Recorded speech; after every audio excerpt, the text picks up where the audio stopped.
Hello dear student, स्वागत है आपका अपना चैनल वेक्टर ऑनलाइन क्लासेस में।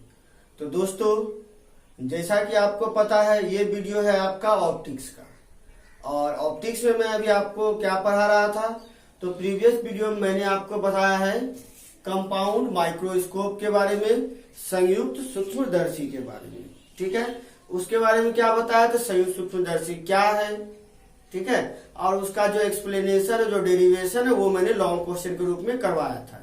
और इस वीडियो को मैंने दो भाग में बांटा था, जो क्योंकि वीडियो जो था वो लंबा हो जा रहा था।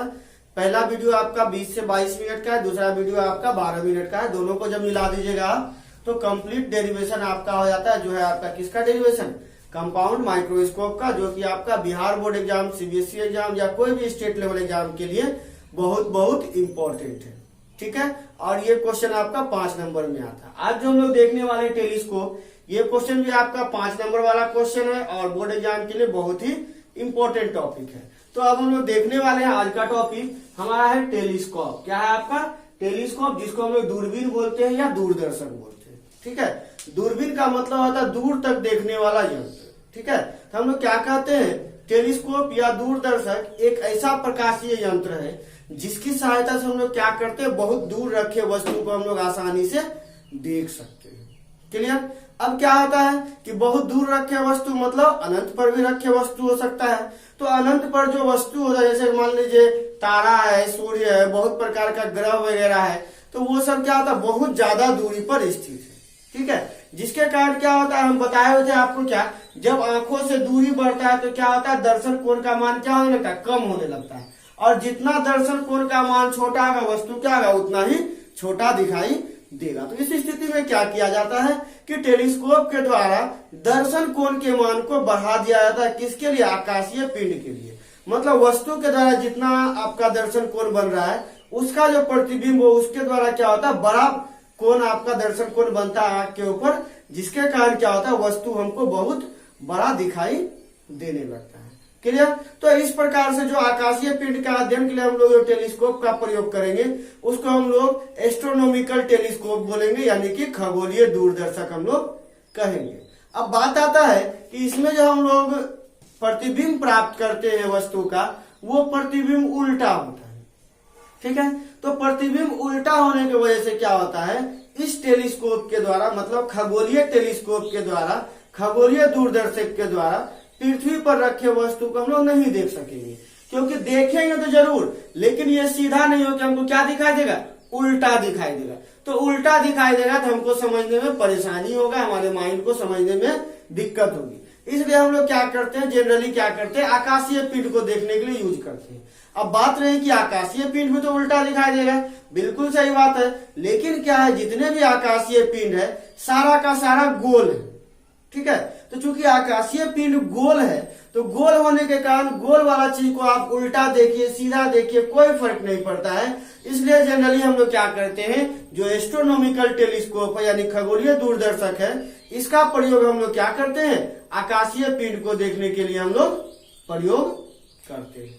क्लियर। ये हो गया आपका खगोलीय दूरदर्शक। अब क्या होता है, इसका एडजस्टमेंट, मतलब दो प्रकार का एडजस्टमेंट होता है इसका। ठीक है, एक होता है सामान्य एडजस्टमेंट, नॉर्मल एडजस्टमेंट, जिसको हम लोग बोलते हैं सामान्य समायोजन। क्या बोलते हैं इसको हम लोग, सामान्य समायोजन। और दूसरा जो होता है स्पष्ट दृष्टि की न्यूनतम दूरी के लिए समायोजन। दो प्रकार का समायोजन होता है, एक होता है आपका सामान्य समायोजन, दूसरा क्या होता है, स्पष्ट दृष्टि की न्यूनतम दूरी के लिए समायोजन। अब दोनों में क्या अंतर है, तो कुछ स्थिति में ऐसा होगा कि प्रतिबिंब जो है अनंत पर प्राप्त होगा। ठीक है, मतलब अनंत पर वस्तु रखा है और उसी का दर्शन कोण बड़ा करके वस्तु को हम लोग वही देख रहे हैं, लेकिन दर्शन कोण बड़ा कर दिए और वस्तु क्या हुआ, हमको बड़ा दिखाई देने लगा। ठीक है, कुछ स्थिति में क्या होता है कि वस्तु को हम लोग निकट लाते हैं। निकट कितना लाते हैं, तो स्पष्ट दृष्टि की न्यूनतम दूरी यानी 25 सेंटीमीटर पर। किसको लाएंगे, प्रतिबिंब को। वस्तु है आपका आकाश में अनंत पर, लेकिन उसका प्रतिबिंब जो बनाते हैं आंख के लिए स्पष्ट दृष्टि की न्यूनतम दूरी 25 सेंटीमीटर वहां पर बनाते हैं। और 25 सेंटीमीटर पर अगर किसी वस्तु को रखा जाएगा तो वो सबसे बड़ा प्रतिबिंब होता है, उससे बड़ा प्रतिबिंब नहीं हो सकता है निकट के लिए। क्लियर ना। तो इस तरह से जो आपका सामान्य समायोजन होता है उसमें क्या होता है, अनंत पर रखे वस्तु का प्रतिबिंब अनंत पर ही बनता है, और स्पष्ट दृष्टि की न्यूनतम दूरी के लिए क्या होता है, अनंत पर रखे वस्तु का प्रतिबिंब क्या होता है कि आंख के स्पष्ट दृष्टि की न्यूनतम दूरी 25 सेंटीमीटर पर आपको प्राप्त होता है। क्लियर। तो ये हो गया आपका समायोजन। ठीक है, अब हम लोग जो आज देखने वाले हैं, अच्छा एक बात और बता दें, जो दूरदर्शक होता है वो दो प्रकार का होता है। एक होता है रिफ्लेक्टिंग टाइप और दूसरा होता है रिफ्रैक्टिंग टाइप। ठीक है, पहला क्या होता है रिफ्रैक्टिंग टाइप और दूसरा रिफ्लेक्टिंग। तो रिफ्रैक्शन का मतलब क्या, अपवर्तन, तो अपवर्तक टाइप हो गया। और रिफ्लेक्शन का मतलब क्या, परावर्तन, तो परावर्तक टाइप हो गया। तो दो प्रकार का खगोलीय दूरबीन हो गया, एक हो गया आपका रिफ्लेक्टिंग टाइप, दूसरा हो गया रिफ्रैक्टिंग टाइप। ठीक है, तो सबको हम लोग बारी बारी से देखेंगे, एक एक करके सबका 2 मार्क्स जो डेफिनेशन आता है वो भी हम लोग देखेंगे। ठीक है, तो सबसे पहले हम लोग लिखते हैं कि दूरबीन यानी कि टेलीस्कोप क्या है। ठीक है, तो देखिए दूरबीन या दूरदर्शक क्या है देख लेते हैं हम लोग। तो बोला जाए वह प्रकाशीय यंत्र जिसका प्रयोग बहुत दूर रखे वस्तु अर्थात अनंत पर को देखने के लिए या प्रेक्षण के लिए प्रयोग किया जाता है उसे दूरदर्शक यानी कि टेलीस्कोप कहा जाता है। इसमें दूरदर्शक की सहायता से अनंत पर रखे वस्तु के दर्शन कोण के मान को बढ़ा दिया जाता है, क्योंकि बताए थे क्या, जो वस्तु जितना दूरी है उतना उसका जो दर्शन कोण कम होगा। तो क्या करते, दर्शन कोण का मान को बढ़ा देते हैं, जिससे क्या होता है वस्तु क्या होता है बहुत बड़ा दिखाई देने लगा। ये हो गया आपका क्या, दूरबीन क्या है, टेलीस्कोप क्या है। ठीक है, नेक्स्ट आपका क्या है, टेलीस्कोप दो प्रकार का होता है, एक होता है रिफ्लेक्टिंग टाइप, दूसरा क्या होता है रिफ्रैक्टिंग टाइप। रिफ्लेक्टिंग का मतलब क्या, रिफ्रैक्टिंग का मतलब क्या गया, अपवर्तक टाइप, और रिफ्लेक्टिंग का मतलब क्या आ गया, परावर्तक टाइप। ठीक है, इसका अपवर्तक प्रकार का दूरदर्शक, परावर्तक प्रकार का दूरदर्शक। ठीक है, हम लोग जो जनरली पढ़ते हैं वो क्या पढ़ते हैं, रिफ्रैक्टिंग यानी कि अपवर्तक प्रकार का दूरदर्शक। ठीक है, जिसका प्रयोग क्या करते हैं, आकाशीय पिंड को देखने के लिए प्रयोग करते हैं, जमीन पर रखे वस्तु को देखने के लिए प्रयोग नहीं करते, क्योंकि इसके द्वारा जो प्रतिबिंब बनता है वो क्या बनता है, उल्टा बनता है। देखिए क्या है, सभी प्रकार के खगोलीय दूरदर्शक अपवर्तक प्रकार का होता है, देखिए है ना, अपवर्तक प्रकार का दूरदर्शक होता है, जिसका उपयोग विशेष रूप से आकाशीय पिंडों जैसे ग्रह, नक्षत्र इत्यादि के प्रेक्षणों के लिए किया जाता है। ठीक है, ग्रह उपग्रह कर दीजिएगा इसको, ग्रह उपग्रह इत्यादि को देखने के लिए हम लोग क्या करते हैं, प्रयोग करते हैं। ये क्लियर हो गया। अब आपका एक 2 नंबर क्वेश्चन देता है, आपका क्या देता है 2 नंबर क्वेश्चन में कि हम लोग खगोलीय दूरदर्शक का प्रयोग पृथ्वी पर रखे वस्तु को देखने के लिए नहीं करते हैं, क्यों। तो वो देख लीजिए, क्योंकि इस दूरदर्शक द्वारा बना प्रतिबिंब वास्तविक एवं उल्टा होता, बस यही कारण है, वास्तविक तो है लेकिन क्या है, उल्टा। अब उल्टा होने के कारण क्या, उल्टा होता है, प्राप्त होता है, अतः इसके द्वारा पृथ्वी पर के वस्तु को देखने पर क्या होता है, परेशानी होता है, उल्टा है तो परेशानी होगा ही। ठीक है, अतः उल्टा से क्या होता है, परेशानी होता है। चूंकि आकाशीय पिंड गोल होता है अतः उल्टा सीधा का परेशानी नहीं होने के कारण आकाशीय पिंड को देखने के लिए हम लोग क्या करते हैं, इसका प्रयोग करते हैं। ये 2 नंबर का क्वेश्चन में आपसे पूछ सकता है। क्लियर ना। चलिए नेक्स्ट हम लोग देखते हैं, अभी क्या देखेंगे कि समायोजन। ठीक है, यानी कि जो आपके पास दूरदर्शक है उसका समायोजन किस किस विधि से किया जाए। तो मैंने अभी आपको बताया था कि जो भी दूरदर्शक है उसका समायोजन 2 प्रकार से होता है। एक क्या है आपका स्पष्ट दृष्टि की न्यूनतम दूरी के लिए, और दूसरा है क्या आपका, तो सामान्य समायोजन। ठीक है, तो 2 तरह का समायोजन होता है जिसको हम लोग अभी देखेंगे। क्लियर। तो अब हम लोग देखते हैं एडजस्टमेंट ऑफ टेलीस्कोप। ये भी आपका 2 मार्क्स क्वेश्चन में दे सकता है कि टेलीस्कोप का एडजस्टमेंट क्या होता है, समायोजन क्या होता है। तो अभी मैंने आपको बताया था कि जो आपका टेलीस्कोप का समायोजन होता है वो दो प्रकार का होता है। एक सामान्य दृष्टि के लिए होता है, ठीक है, यानी कि हम लोग कहें सामान्य समायोजन। दूसरा क्या होता है, स्पष्ट दृष्टि की न्यूनतम दूरी के लिए होता है। तो दो प्रकार का समायोजन होता है, तो वही हम लोग देख रहे हैं। पहला क्या है आपका सामान्य समायोजन, जिसको हम लोग क्या बोलते हैं, नॉर्मल एडजस्टमेंट बोलते हैं। ये क्या होता है, तो बोला जाता है दूरदर्शक का वैसा समायोजन जिसमें अनंत पर रखे वस्तु का प्रतिबिंब अनंत पर ही बनता है। वस्तु अनंत पर, प्रतिबिंब भी अनंत पर, उसको हम लोग क्या बोलेंगे, सामान्य समायोजन कहेंगे। तो वैसा समायोजन क्या कहता है आपका प्राप्त होता है, तो उसे हम लोग क्या कहते हैं, सामान्य समायोजन कहते हैं। क्लियर। अब दूसरा क्या, स्पष्ट दृष्टि की न्यूनतम दूरी के लिए समायोजन। तो क्या है देखिए, बोला दूरदर्शक का वैसा समायोजन जिसमें अनंत पर रखे वस्तु का प्रतिबिंब, देखिए अनंत पर रखे वस्तु का प्रतिबिंब स्पष्ट दृष्टि की न्यूनतम दूरी अर्थात 25 सेंटीमीटर पर बनता है। तो इस प्रकार का जो समायोजन होता है इसको हम लोग क्या बोलते हैं, स्पष्ट दृष्टि की न्यूनतम दूरी के लिए समायोजन कहते हैं। क्लियर। तो ये चीज आपको ध्यान में रखना। अब इसमें क्या होता है, इसमें याद रखना है चाहे प्रतिबिंब जहां भी प्राप्त हो, चाहे स्पष्ट दृष्टि की न्यूनतम दूरी पे प्राप्त हो या अनंत पे प्राप्त हो, हमारा मकसद है कि वस्तु को बढ़ा करके देखना, मतलब प्रतिबिंब को बढ़ाना। और प्रतिबिंब को बड़ा करने का मतलब हो गया दर्शन कोण का मान बढ़ाना। तो नोट में क्या है, दोनों ही स्थिति में वस्तु की अपेक्षा प्रतिबिंब का दर्शन कोण का मान अधिक होता है एवं वस्तु बहुत बड़ा दिखाई देता है। क्लियर। नेक्स्ट हम लोग चल रहे हैं टेलीस्कोप के ऊपर। तो चलिए दोस्तों हम लोग शुरू करते हैं एस्ट्रोनॉमिकल टेलीस्कोप यानी खगोलीय दूरदर्शक। ठीक है, तो खगोलीय दूरदर्शक क्या होता है ये हम लोग देखेंगे, लेकिन उससे पहले जान लीजिए खगोलीय दूरदर्शक के बारे में। तो जैसे आपका दूरदर्शक था, क्या करते थे हम लोग, दूर की वस्तु को देखने के लिए प्रयोग करते थे, वैसे ही आपका खगोलीय दूरदर्शक है जिसका प्रयोग हम लोग क्या करेंगे, हेवनली बॉडी आकाशीय पिंडों को देखने के लिए हम लोग प्रयोग करेंगे। अब जैसा कि हम बता चुके थे आपको कि जो आपका दूरदर्शक होता है इसका समायोजन दो प्रकार से होता है। एक होता है सामान्य समायोजन और दूसरा क्या होता है, स्पष्ट दृष्टि की न्यूनतम दूरी के लिए समायोजन। तो हम लोग जो डेरिवेशन देखेंगे यहाँ पर दो डेरिवेशन देखेंगे।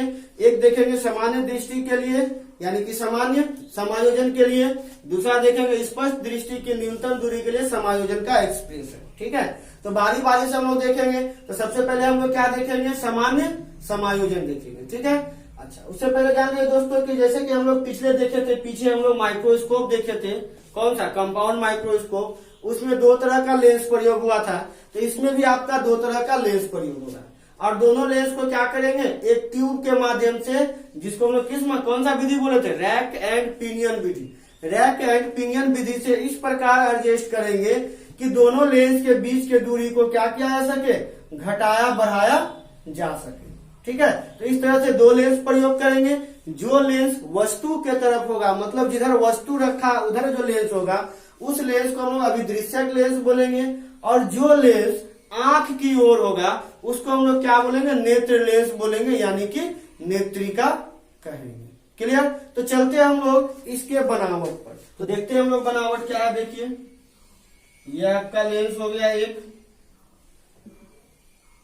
ठीक है, ये आपका दूसरा लेंस हो गया, ये आपका दूसरा लेंस हो गया, ये इसका ऑप्टिकल सेंटर O है, इसका ऑप्टिकल सेंटर E से दिखा रहे हैं हम लोग। ठीक है, O का मतलब दो लेंस हो जाएगा, एक तरफ जहां वस्तु रखेंगे और एक तरफ जहां आंख रहेगा। इधर आंख रहेगा इसलिए इसको आई पीस लेंस बोलेंगे, जहां आंख रहेगा उसको क्या बोलेंगे, आई पीस लेंस, यानी कि इसको बोलेंगे नेत्र लेंस बोलेंगे, या इसी को हम लोग क्या बोलेंगे, नेत्रिका बोलेंगे। ठीक है, और ये जो लेंस है इसको बोलेंगे अभिदृश्यक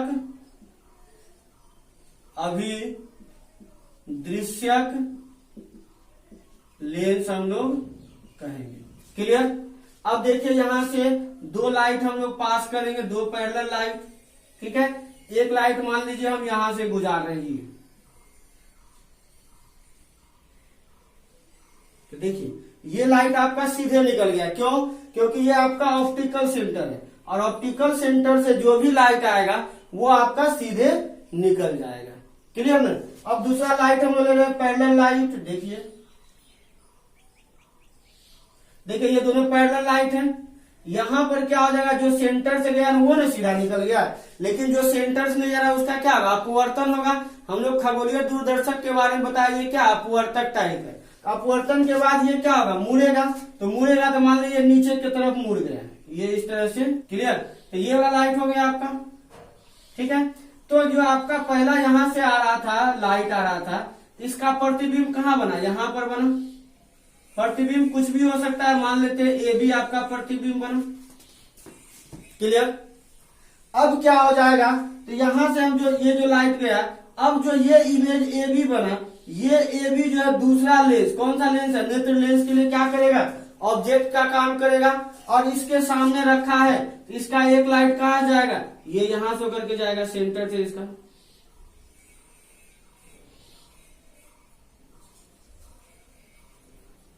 ठीक है, यहां से होकर के जाएगा। अब क्या है, चूंकि यहां से सेंटर से लेके गए हैं, ये पॉइंट क्या होना चाहिए, ये जो जहां पर इमेज बना ये क्या होना चाहिए। हम लोग पहला स्थिति देख रहे हैं सामान्य समायोजन के लिए। पहला स्थिति क्या देख रहे हैं, सामान्य समायोजन के लिए। अच्छा, सामान्य समायोजन के लिए प्रतिबिंब कहाँ बनना चाहिए, अनंत पर। तो अनंत पर प्रतिबिंब बनने के लिए वस्तु को कहाँ होना पड़ेगा, फोकस पर होना पड़ेगा। कहाँ होना पड़ेगा, फोकस पर। किसका फोकस पर, जिसके कारण प्रतिबिंब बनेगा।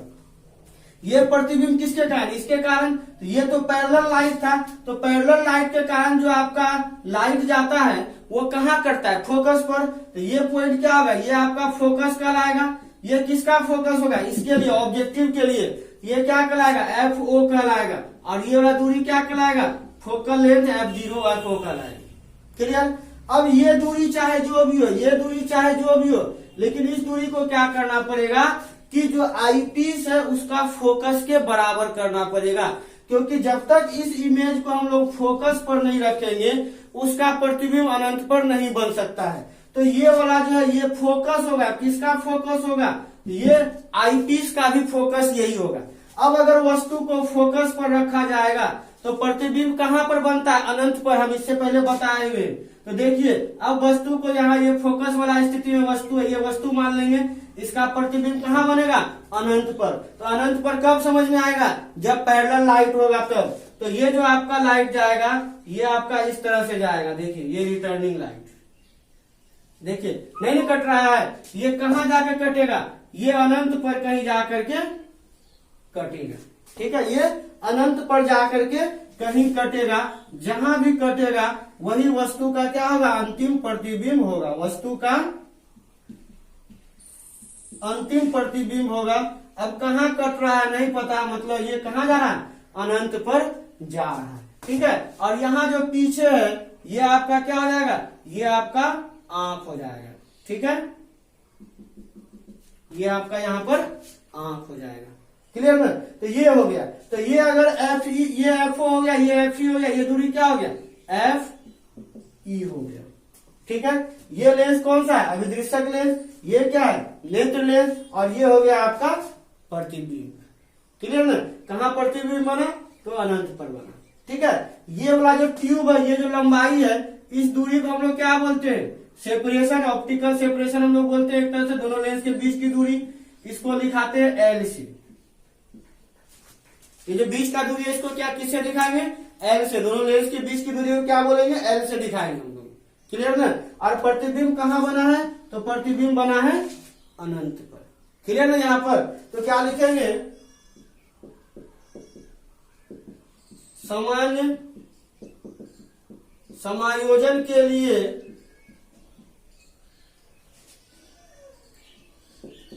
वस्तु को दूरदर्शक के पहले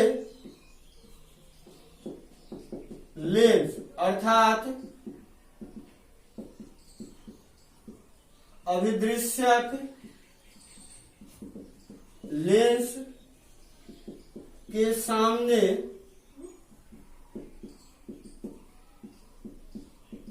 अनंत पर माना जाता है, जिससे आने वाली प्रकाश की समांतर किरणें पहला प्रतिबिंब AB बनाता है, जो नेत्र लेंस के लिए वस्तु का कार्य करता है, जिसका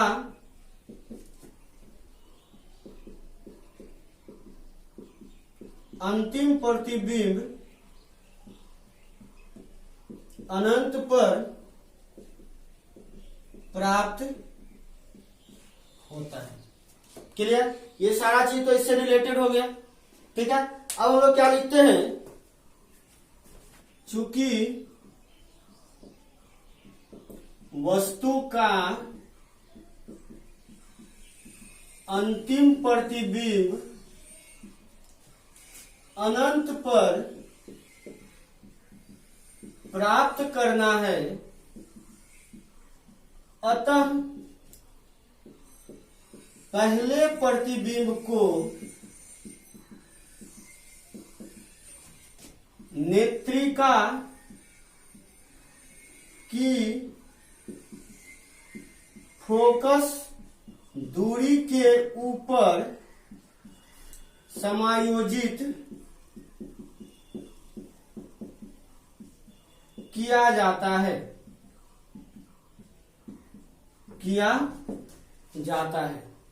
ठीक है। यहां दोनों लेंस के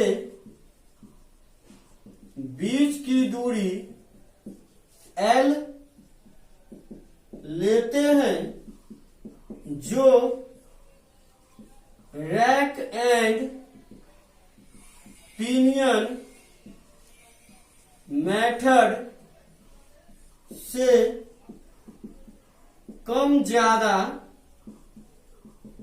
किया जा सकता है। क्यों लिखे ये बात कि पहला प्रतिबिंब यहां बना, अंतिम प्रतिबिंब हमको अनंत पर लेके जाना है, तो ये वस्तु की तरह काम करेगा। इसको कहां होना पड़ेगा, फोकस पर होना पड़ेगा।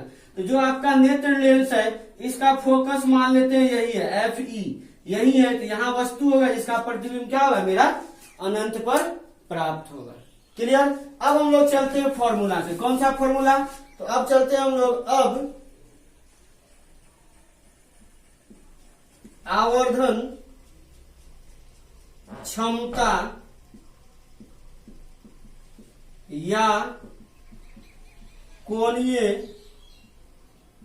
आवर्धन के सूत्र से। अगर कोणीय आवर्धन की बात करें तो किससे दिखाते हैं, M से। M बराबर क्या होता है, अंतिम प्रतिबिंब द्वारा आंखों पर बना कोण। तो क्या हो जाएगा, अंतिम प्रतिबिंब द्वारा आंखों पर बना कोण बटे वस्तु द्वारा आंखों पर बना कोण। ठीक है। अब वस्तु किधर है, इधर है ना, तो इसके द्वारा देखिए आंखों पर बना कोण कौन होगा, ये वाला आगे जाएगा, है ना। जैसे ये वाला कोण हो रहा है वैसे यहाँ पर का कोण होना चाहिए था, लेकिन क्या, चूंकि ये दूरी बहुत छोटा है, तो यहाँ पर अगर कोण अल्फा मानते हैं, यही कोण आपका यहाँ के लिए भी काम करेगा। क्योंकि दोनों का बीच का दूरी अनंत के कंपेयर में बहुत छोटा है, तो मान लेते हैं ये लेंस जो है यहीं पर है, इसीलिए ये जो अल्फा बन गया, ये बना वस्तु द्वारा बना कोण। ठीक है। और प्रतिबिंब इधर कहीं बनेगा, तो इसके द्वारा कोण मान लेते हैं यहाँ पर बना बीटा। तो ये हो गया प्रतिबिंब के द्वारा बना कोण बीटा, और ये हो गया वस्तु के द्वारा बना कोण क्या है, अल्फा। तो इसलिए हम लोग कह सकते हैं M बराबर क्या हो जाएगा, बीटा बाय अल्फा, होगा ना। अब हम लोग जानते हैं क्या, छोटे कोण के लिए क्या जानते हैं, छोटे कोण के लिए तो अल्फा जो है लगभग बराबर हो जाएगा टेन अल्फा का बहुत छोटे कोण के लिए अल्फा लगभग बराबर हो जाएगा टेन अल्फा, बीटा लगभग बराबर हो जाएगा टेन बीटा, इसलिए m बराबर हो जाएगा टेन बीटा बटे टेन अल्फा। अब टेन बीटा की बात करें तो पी बाई बी, या अल्फा की बात करें तो पी बाई बी। देखिए तो बीटा यहाँ है, इसके लिए पी का मतलब क्या है, ये वाला दूरी, ये दूरी क्या है ए बी, और बी का मतलब क्या है यहां से यहां, तो ए से लेकर के क्या हो जाएगा ई, ए से लेकर ई का दूरी बटे टेन अल्फा, अल्फा यहाँ है, ये अल्फा तो ये भी अल्फा, तो ये इसके लिए पी कौन होगा ए बी, यहाँ भी पी क्या होगा ए बी, और बी कौन सा होगा ओ से लेकर के ए तक, ओ से लेकर क्या हो जाएगा ए तक। देखिए ए बी आपका कैंसिल हो गया, तो एम बराबर क्या हो गया, ये ओ ए चला जाएगा ऊपर और नीचे क्या हो जाएगा ए से ई। अब ओ से ए, ओ से लेकर के ए, इस दूरी को क्या दिखा रहा है एफ ओ, ये क्या हो जाएगा एफ ओ, और नीचे क्या है ए से ई, ए से ई का दूरी क्या है एफ ई, लेकिन ये फोकस क्या है लेफ्ट साइड में है, तो लेफ्ट साइड में तो ये क्या हो गया माइनस में होगा, तो माइनस एफ ई, तो एम इक्वल टू क्या हो गया माइनस एफ ओ बटे एफ ई। यही हो गया आपका जो आपका एस्ट्रोनॉमिकल टेलीस्कोप है उसका क्या हो गया मैग्निफिकेशन आवर्धन क्षमता। क्लियर। अब आपको एक चीज क्या चाहिए, दोनों लेंस के बीच की दूरी।